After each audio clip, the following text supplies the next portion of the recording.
Hi, I'm Mel Pickup, Chief Executive of Bradford Teaching Hospitals, and welcome to my latest weekly roundup of news across the Trust. I hope you've been enjoying tuning in over the past few weeks. This week I'm at our groundbreaking Listening for Life Centre, and I'll explain why in a moment. Please join me as we go inside. On Monday, we celebrated World Radiology Day, the perfect opportunity to mark a milestone in our Raise a Smile charity appeal. Also this week, who doesn't want more kindness in their lives? More about that coming up. But first, when everyone is wearing a face mask to protect themselves and others against COVID, how can we communicate better with people who have hearing difficulties and rely on lip reading? Well, our audiology staff have created some really helpful guidance, and here's clinical scientist Jessica Sutcliffe to tell us more. Face masks hide our facial expressions and lip reading cues. They reduce the loudness of speech and they distort speech, especially the high-pitched speech sounds, which help us to distinguish between words in a sentence. People with hearing impairment rely heavily upon facial cues and clear speech, but also people with normal hearing rely on these cues, especially when in noisy environments. I would like to give some simple tips that we can all use when communicating with a face mask. Speak slowly in short, simple sentences. Ensure that you are face to face when conversing and take turns when speaking. If you have not been heard, try to rephrase your sentence rather than repeating yourself with a raised voice, as speaking louder can distort speech further. Reduce background noise as much as possible. And finally, use visual cues to aid your communication. Use more hand gestures. Wave. Thumbs up, thumbs down. If somebody cannot hear you, write your sentence on a piece of paper or use a speech-to-text app on your phone. Communicating with a face mask on is tiring, but using these simple tips can make a big difference. Thanks, Jessica, that's really helpful and will make such a difference. And don't forget, you can head to our website to read more. Now, our Bradford Hospitals charity launched an appeal to make our radiology department more child-friendly, and the result has been fantastic. The amazing changes were officially unveiled on Monday to celebrate World Radiology Day. Here's consultant paediatric radiologist Leanne Elliott to tell us more. So today we're revealing our newly refurbished corridor within radiology. This has been the culmination of 3 years of hard work and planning and fundraising. We've improved the facilities within radiology, the wayfinding and the general decor so that patients all feel much more friendly and relaxed when visiting us. The charity backed us with the Raise a Smile appeal, and all of the radiology staff worked really hard in order to raise that money.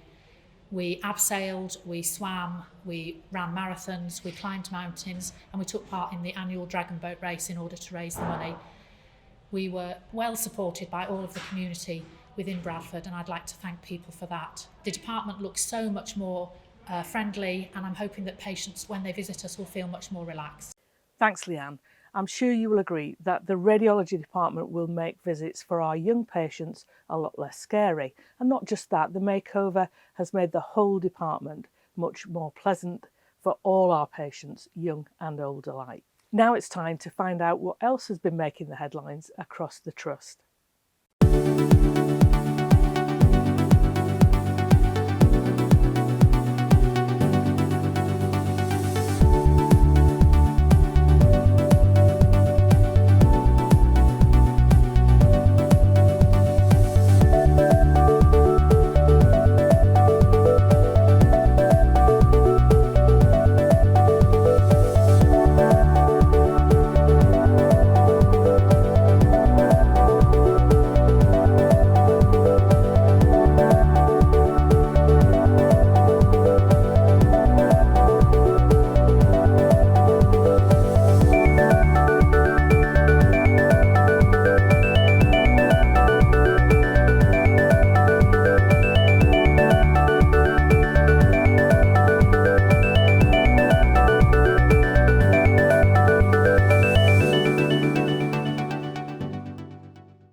As you can see, there's some great work taking place across all our hospitals. Now, from Movember to Lovember, you've probably seen the Lovember hashtag on social media. It's a little reminder for us all to be extra kind to one another this month, most especially when we're all affected in one way or another by the impact of COVID-19. So we thought what better time to launch the Trust's own kindness campaign. I came across this quotation recently which really struck a chord with me. Kindness is the most powerful, least costly and most underrated agent of human change. So today, World Kindness Day, here's our chief nurse, Karen Dauber, to tell us much more about our campaign.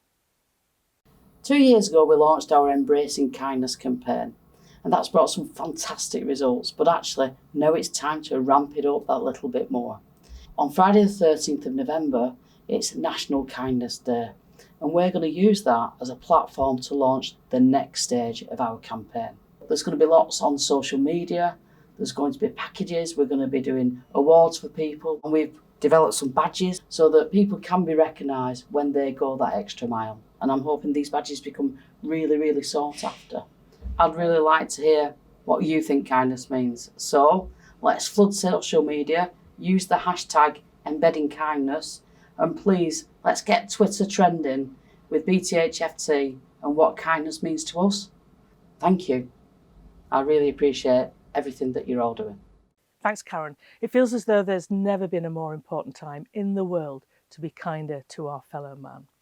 So that's it for this week. Don't forget, follow us on Twitter, Facebook or LinkedIn, and I'll see you again next week. In the meantime, stay safe, stay home, protect the NHS and save lives. And don't forget, be really, really kind to one another.